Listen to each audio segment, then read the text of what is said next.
know those people. It'd be fucking weird if I was only famous in that corner of the room. So, what's up? Steve and Chris. And I'm not your typical guy. And one clear sign of that is the fact that I think hats like this are cool. I mean, they're not. Like, I kind of look like a fat Freddy Krueger right now. But like, I can't tell you the amount of verbal abuse I've received over this hat. And it's always some guy being like, "Nice hat, man." Which is an awful way to insult somebody, because if I was autistic, I would totally think you were complimenting me. So, I recently moved here from Austin, Texas, because I'm stupid.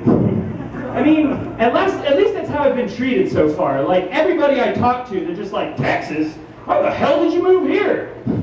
I don't know, thought it would be cool, but apparently everybody in Michigan hates Michigan. Which is so opposite from Texas, because in Texas, they think that they are the only people. And everything north of Amarillo might as well be Soviet Russia. I mean, I had a friend down there who was convinced that President Obama was some like communist reincarnation of Adolf Hitler. I mean, I get it, like he's not that great of a president, but Hitler? Like, I mean, Obama, after a massive wave of violence, was like, "All right, guys, maybe we should think about doing something about all the guns." And everyone was like, "No, fuck that, revolution, revolution!" Hitler was like, "We're going to systematically kill millions of people all over Europe." And they were like, "You got it." He's not Hitler, man. Like, it's just weird when like the super right wing is just, they're like, "He's a communist, he's a socialist," when they're the ones trying to keep all the oppressed groups oppressed. Like, kind of reminds me of monkeys throwing shit when they're scared in the corners. It doesn't make sense to me, you know? So I had to get the fuck out of there. So, you know, like, I moved to Grand Rapids, and Grand Rapids is awesome because, like, weed is decriminalized here, the way it should be. And it just bothers me, like, the way that the media has tried to paint marijuana as a bad thing. Like, I saw an article the other day, and it said that this guy killed his parents with a hammer because he was high on marijuana. No, he killed his parents with a hammer because he hates them. You don't just get high and start whacking people with tools. It's, you know, like, it's just weird, like, the only dangerous thing about pot are the drug dealers, and 9 times out of 10, they just want to be your friend. Which is a really weird thing, because like, that's a business transaction. Like, you don't walk into Meijer, the cashier's like, "You buy Cheerios? I buy Cheerios, we should shop here together." It doesn't work like that. Like, "Nope, I don't want to hang out with you." You know, like, but like, I mean, going to the store can be stressful enough as it is. Like, you don't need cashiers trying to hang out with you. But I went there the other day to buy some Pop-Tarts because I'm a child and because marijuana is decriminalized in Grand Rapids. So I went to go get some Pop-Tarts, and I was walking around the store, and I heard this kid, I saw him drop his soda, and he was just like, "Oh, son of a cuss." Son of a cuss? What kind of stupid shit is that? You can't teach your kid to cuss properly and then not let him say bitch like the parents that you are. You can just let him cuss. You can't send him out into the world saying stuff like that. He's gonna get his cussing ass kicked. So, I got my Pop-Tarts, and on the box, I noticed that it said, "Proud sponsor of the Olympics." What is Pop-Tart doing sponsoring athletic events? I mean, I could just see the ad now, like, "These Olympics brought to you by Pop-Tart, making sure there's not too much competition."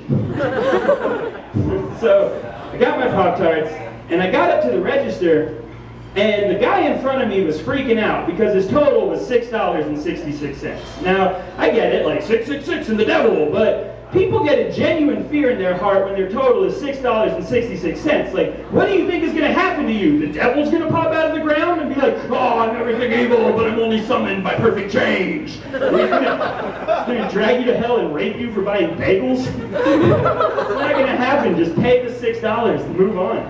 Like, so, I got to the cash register, and the lady had pigtails. And you know, that can be sexy, but there is an age and a weight limit where pigtails just become offensive. And so, that's what she had. Speaking of being offensive, I've been in Grand Rapids a few months, And can somebody please explain to me why the statue of Rosa Parks downtown is standing up? It's okay, historical inaccuracy makes me uncomfortable too. Speaking of historical inaccuracy, it's no secret that like the Redskins are having some drama.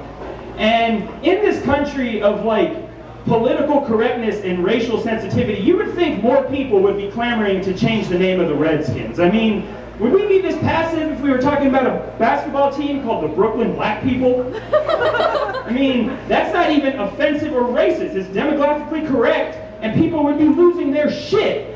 I mean, it's no secret that, like, we have never given a crap about the Native Americans in this country.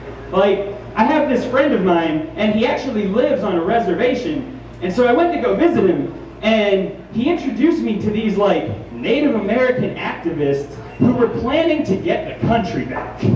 I mean, dude, I respect the dedication and the willpower, but like, we didn't just steal your country. We took one of the most sacred mountains and carved 4 of the whitest dudes' faces into the side of it. That's how much of a chance you don't have of getting your country back. So like, you would think the least we would do is like change the name of a football team for them, you know? They're like, no, we can't do that. The name is honoring the tradition of Native Americans in this country.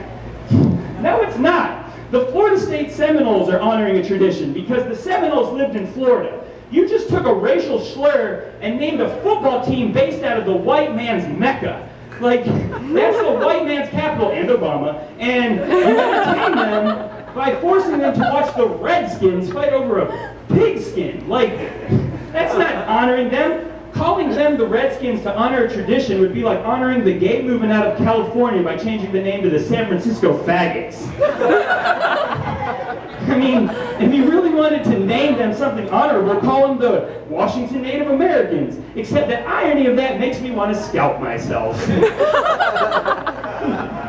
mean, I just don't understand. Like, I think the biggest problem is that Americans are just confused in general. Like, I know this guy who's against abortion, he refuses to pay child support, he hates when the government gets involved in our business, and he votes to ban gay marriage. So I just slap him in the face every time I see him. Just like, snap out of it, man. But, like, I don't understand why straight men have anything against gay people. Like, I understand women because they're taking all the clean men. Like, guys, I mean, they're fucking each other. That just leaves more for us to choose from, right? I mean, it's not like they're just... Fuck, I fucked that one up. But, let's see if I can go with this. That's not me. Ow! Thank you for that. Holy shit, I'm like a magician up here. Oh, fuck, it's right here. So we were talking about gay marriage and I lost you completely? Is that what happened? Oh, yeah. Yeah, like, you know, and people argue gay marriage, they're like, it's gonna ruin the sanctity of marriage. I don't want more women, I want my wife. And if we let gay people get married, then that's gonna make this arrangement not mean so much. It's like, gee, that kind of sounds like a personal problem. It has nothing to do with them. I don't know what you're complaining about. Like, they're just confused. And, I mean, like, being a conscious thinking American, when you look at things for what they are, it's really difficult. Like, it's just, you have no idea what to do. I feel like it's like giving a child a gun and just being like, all right, now don't shoot anybody, but if you really need to, you can shoot somebody, but don't shoot anybody. Like, avoid that at all costs. And yeah, so, lost you completely. Everybody's not on my side anymore. Are we in Texas again? I don't know. You know, like, I want to see change, and I want, like, I think that has to come with revolution, and I talk about this, but I would be fucked if, like, revolution happened, because I would not know what to do. Like, the other day I went fishing, and I sat on the lake for 3 hours until a jogger walked by and told me that lake had been empty for years. What do I do in the case of, like, anarchy? I would just, well, that was cool. Yeah, like, pretty stupid. That's why I try to talk about other people, because I'm a worthless case. Like, and a lot of my time in my teenage years was spent in the friend zone.